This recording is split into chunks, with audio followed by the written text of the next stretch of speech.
Hi everyone. ఈరోజు నేను గోబీ 65 చేసి చూపిస్తున్నాను. ఎలా చేయాలో దాని ప్రాసెస్ చూద్దాం. ఇప్పుడు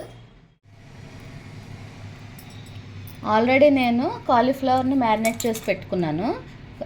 కార్న్ఫ్లవరు, మైదా, అల్లం వెల్లిపాయ పేస్టు, పెరుగు, ధనియాల పౌడరు, జీలకర్ర పౌడరు అన్నీ వేసి బాగా కలిపి ఒక 2 అవర్స్ పెట్టుకున్నాను మ్యారినేట్ చేసి. ఇప్పుడు ఇవన్నీ మ్యారినేట్ చేసి పెట్టుకున్న తర్వాత మనం డీప్ ఫ్రై చేసుకోవాలి ఆయిల్లోనే. ఆయిల్ వేడి చేసి పెట్టుకున్నాను. కాలీఫ్లవర్ ఈ సైజ్ కట్ చేసుకుంటే మీకు బాగుంటుంది. చిన్న చిన్నవి అయితే మనకి తిన్నప్పుడు బాగోదు. ఈ సైజు ఉండాలి అన్నీ. ఆయిల్ వేడిన తర్వాత అన్నీ డీప్ ఫ్రై చేసుకోవాలి. ఒక్కొక్కటి విడివిడిగా వేసుకోండి.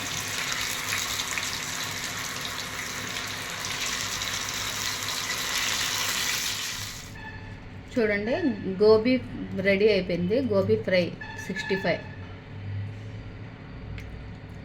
ఇలా ఫ్రై అయిన తర్వాత బాగానే ఆయిల్ అంతా స్ట్రైన్ చేసుకొని తీసేసుకోవాలి గిన్నెలోకి.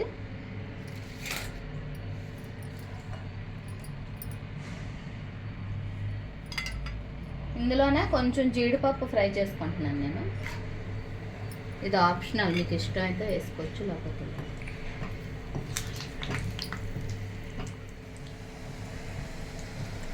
కరివేపాకు, పచ్చిమిర్చి కూడా ఫ్రై చేసుకుంటాం.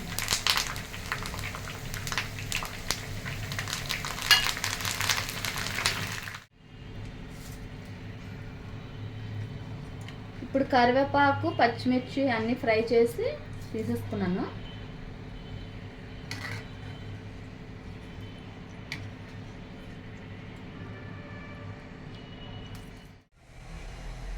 గోబీ 65 రెడీ అయిపోయింది. నేను చేసే విధానం కనుక నచ్చితే వీడియో లైక్ చేయండి, షేర్ చేయండి, సబ్స్క్రైబ్ చేయండి. Bye everyone.